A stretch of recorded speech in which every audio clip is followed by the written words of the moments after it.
এটা আমার জন্য খুব আসলে অভিনব একটা ব্যাপার, কারণ ওরা কেউ আসলে অভিনয় করে নাই, ওরা চরিত্রের মধ্যে ছিল। এটা ছিল আমার জন্য ওয়ার্ম আপ। এটা তো আপনার প্রথম ছবি, প্রথম হ্যাঁ, ছবি এটা বিভাগে জাতীয় প্রথম। চলচ্চিত্র পুরস্কার পেল। এই স্বীকৃতিকে আপনি কিভাবে দেখছেন আসলে? এটা আমার জন্য খুব আসলে অভিনব একটা ব্যাপার, যে কারণ ছবিটা যখন তৈরি করি তখন মাথায় ছিল না যে এটা মানে শেষ হবে। তো এটা শেষ হলো, তারপরে আপনার কি বলে বিভিন্ন ফেস্টিভ্যালে গেল, দেশে প্রেক্ষাগৃহে চললো, এই পর্যন্তই আমি খুশি ছিলাম। তো তারপরে মানে এই জাতীয় এটা বাড়তি পাওনাও ঠিক না, মানে মোটামুটি একেবারে অভাবনীয়। অবশ্যই ভালো লাগছে। শিশু শিল্পী ও শিশু চরিত্র মানে বিশেষ শাখায় 2টা পুরস্কার। আপনার কি মনে হয় যে এই ছবির সবচেয়ে বড় শক্তি আসলে কোথায়? এই ছবির সবচেয়ে বড় শক্তি হচ্ছে যে আমার কাছে যেটা মনে হয়, ছবির একটা স্পিরিট আছে, যেটা আমার কাছে সবচেয়ে বড় শক্তি মনে হয়। এখানে অবশ্যই আমাদের যারা এখানে অভিনয় করেছে, বিশেষ করে শিশু শিল্পীরা, তাদের এত প্রাণবন্ত অভিনয়। আমার মানে আমি শুরু থেকে এই ব্যাপারে আশাবাদী ছিলাম যে আমার এই ছবিটা টেনে নিয়ে যাবে আসলে ওদের এই স্বতঃস্ফূর্ত অভিনয়, কারণ ওরা কেউ আসলে অভিনয় করে নাই, ওরা চরিত্রের মধ্যে ছিল। তো সেটা আমার ছবির একটা বড় শক্তি তো অবশ্যই। সেই সাথে সবকিছু মিলে যেটা বললাম আর কি, প্রত্যেকটা যারা ইনভলভ ছিল প্রত্যেকের মধ্যে একটা স্পিরিট কাজ করছে, যেটা শেষ পর্যন্ত ছবিটাকে শেষ করতে বাধ্য করছে। আদারওয়াইজ আমি হয়তো অনেক জায়গায় বলছি যে এটা ছিল আমার জন্য ওয়ার্ম আপ, যে আমি একটা ছবি বানাবো, ফিচার লেন্থের ছবি বানাতে পারি কিনা ওইটা বোঝার জন্য আসলে এই ছবিটা বানাইছিলাম, শুরু করছিলাম, বানাইছিলাম না। তো শেষ পর্যন্ত এই বাচ্চাদের এই আসলে স্পিরিট দেখছি, এবং তাদেরকে যখন দেখছি তারা স্বতঃস্ফূর্ত অভিনয় করতেছে বা স্বতঃস্ফূর্ত ভাবে তাদের চরিত্রগুলোতে ঢুকে গেছে, তখন আমার মনে হয়েছে না ওদের জন্য হলো ছবিটা শেষ করা দরকার। তো এবং ওরাই জাতীয় পুরস্কার দুটো পেলো, এটা নিশ্চয়ই মানে আমার খুব ভালো লাগার একটা জায়গা। এখানে যে মইন্না যে চরিত্র, মইন্না সিনেমায় তার নাম, ওই চরিত্রটাকে আপনি খুঁজে পাওয়ারও তো একটা আপনার আগে আমরা গল্প শুনছি কিভাবে তাকে খুঁজে পাইছেন, সেই গল্পটাকে ছোট্ট করে একটু বলবেন। এবং সেই সাথে এই যে তাকে সে মেরিল প্রথম আলো পুরস্কারে যখন সেরা অভিনেতা হইলো, তাকে মোটামুটি সার্চ করে মানে করতে হলো, বের করতে হলো সে তার মতো করে মিস্ত্রি কাজ করে বা রাজমিস্ত্রি কি কাজ করে।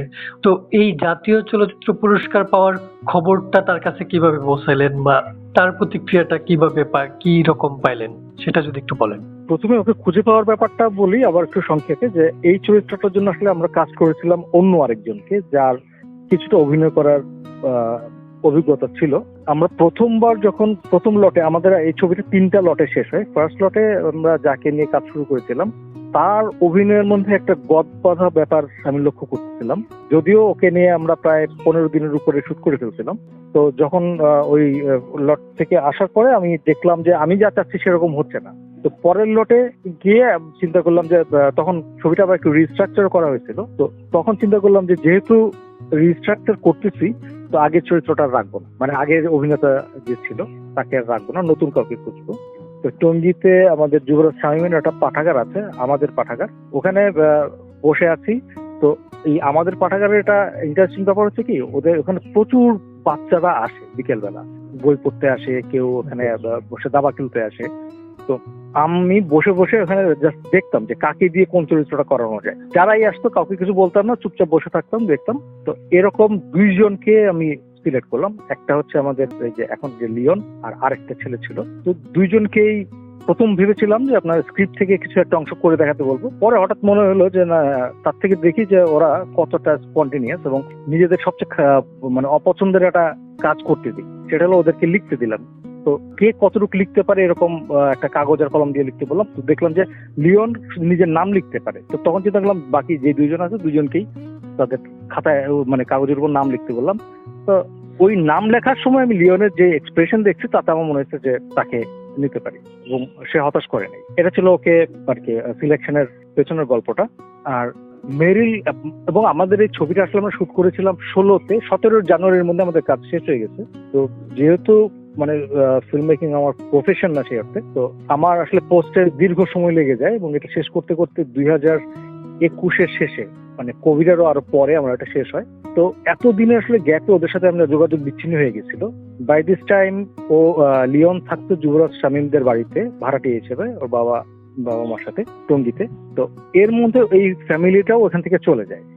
ওর বাবার একটা ফোন নাম্বার ছিল, সেটাও মানে কাজ করে নাই, করতো না, মানে কাজ করে না বলতে হচ্ছে যে তাদের পরে শুনছি যে কিছু ঋণ ছিল, যে কারণে তারা ফোন নাম্বারটা চেঞ্জ করে ফেলছে।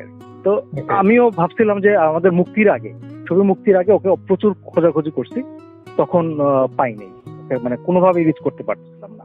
তো মেরিল প্রথম আলো থেকে যখন ওকে মনোনয়নের জন্য আমরা পেলাম, পত্রিকায় নিউজ পেলাম, তখন আমার মনে হলো এনিহাও ওকে খুঁজে বের করতে হবে। তো বিভিন্ন ভাবে এই করার জন্য তারপরে আপনার সোশ্যাল মিডিয়াতে একটা পোস্ট দিলাম, সেই পোস্টের সূত্র ধরে আপনার মানে একটা সময় ওকে খুঁজে পেলাম। তো খুঁজে পেলাম যখন, তখন দেখি আসলে ও আর সেই শিশুটা নাই।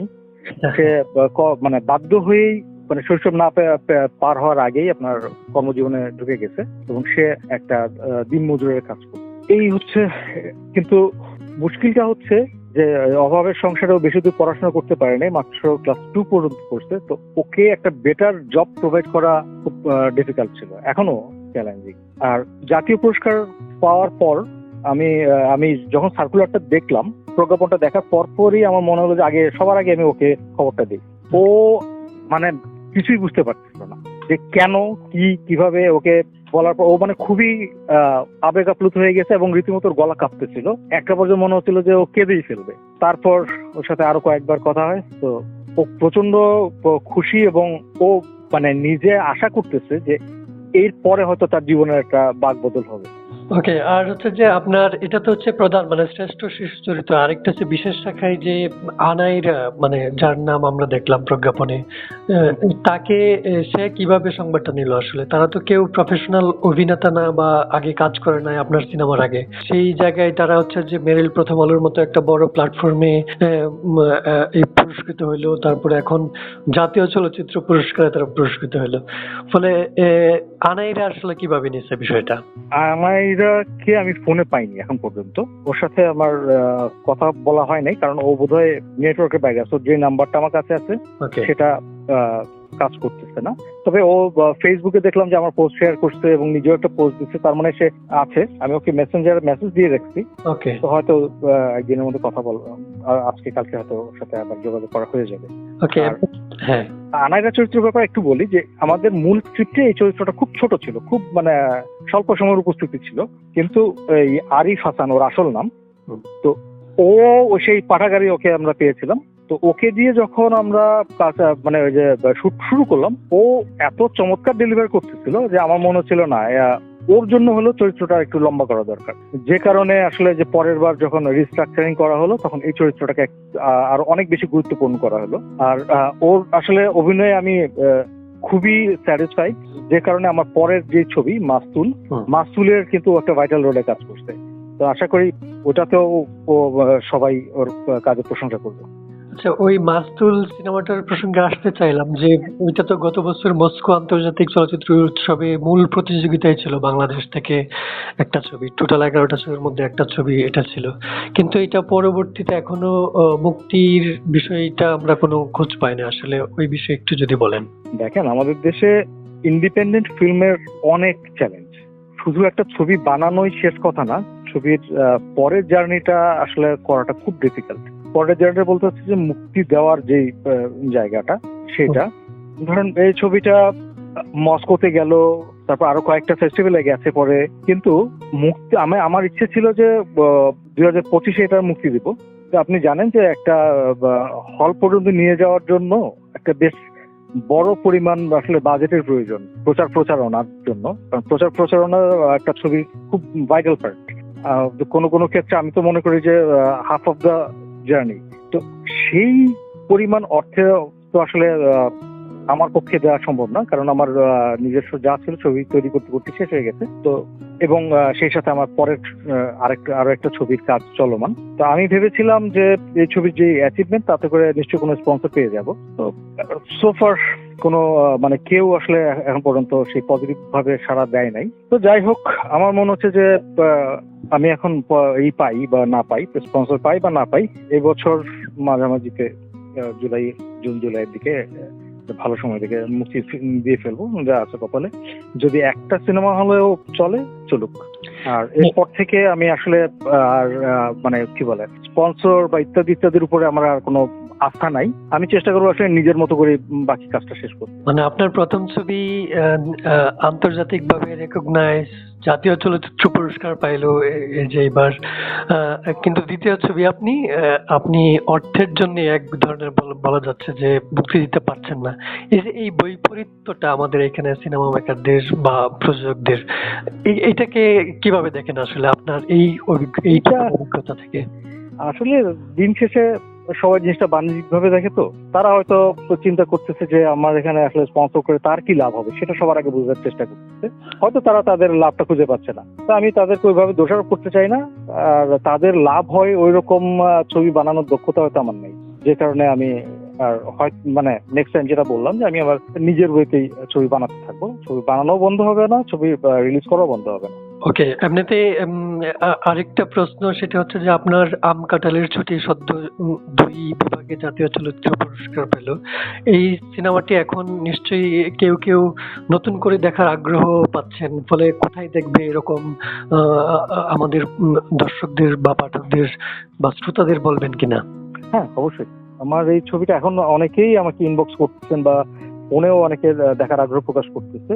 তো এটা আপনি জানেন হয়তো যে আই স্ক্রিনে চ্যানেল আই এর যে ওটিটি প্ল্যাটফর্ম আছে ওখানে আছে, যে কেউ চাইলে ওখানে গিয়ে দেখতে পারবে। ঠিক আছে জামান ভাই, ধন্যবাদ। আপনার দ্বিতীয় ছবির জন্য শুভকামনা।